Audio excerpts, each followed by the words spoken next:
Notre-Dame-des-Landes, près de Nantes.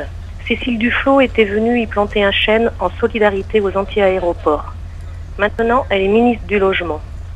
Et ce sont des CRS par centaines et des pelleteuses qui, en ce moment même et depuis mardi dernier, détruisent les maisons, mettent les jeunes qui y habitaient dehors à la veille de l'hiver. Bravo, Madame la Ministre. Vous pouvez venir voir votre chêne. Il va bien, mais certains y pissent aux pieds.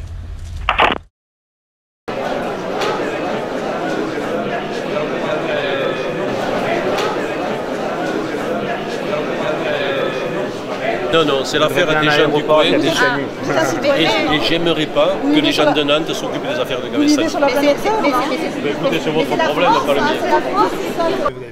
Non, j'ai pas d'idée, c'est pas chez nous, il n'y a pas d'aéroport à Gavestani, malheureusement. Moi, je pense que c'est un projet qui est à la fois inutile et ruineux. C'est 2000 hectares qui vont être retirés de la production agricole. Sans parler d'un millier de CRS qui sont sur place. Des hélicoptères qui tournent, des gens qui sont blessés pour rien. Moi je suis présidente du Conseil général des Pyrénées-Orientales et ce qui me préoccupe en tant qu'élu et représentant le territoire départemental, c'est ce qui s'y passe. Donc on me demande effectivement un avis sur des enjeux nationaux sur lesquels je n'ai pas d'éléments, d'informations suffisants pour vous donner une réponse. Et en fait, c'est un sujet qui est soutenu par une sorte d'union sacrée, PC, UMP, PS. Mais voilà, donc vous n'êtes pas informé, vous ne pouvez rien dire.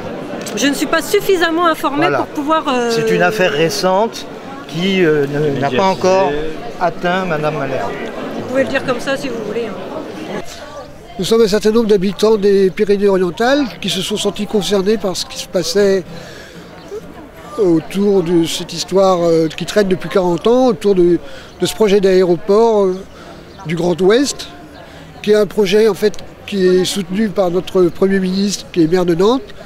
Les socialistes ont pour mission de redresser la France et que franchement ce projet de Notre-Dame-des-Landes est une perte de temps inutile. Il ne se fera jamais.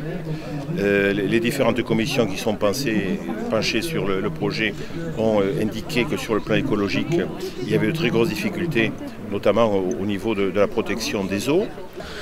Et qui correspond un peu aux accès de mégalomanie de beaucoup d'élus qui bétonnent les environs de leur ville, petite ou grande.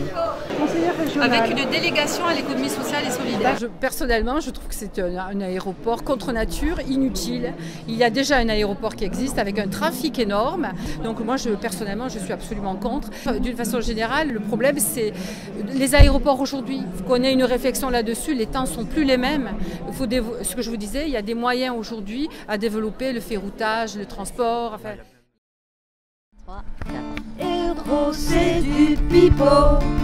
L'aéroport de trop, toujours trop mégalo, c'est bon pour les gogos. C'est pas chez nous, il n'y a pas d'aéroport à Gavestani, malheureusement.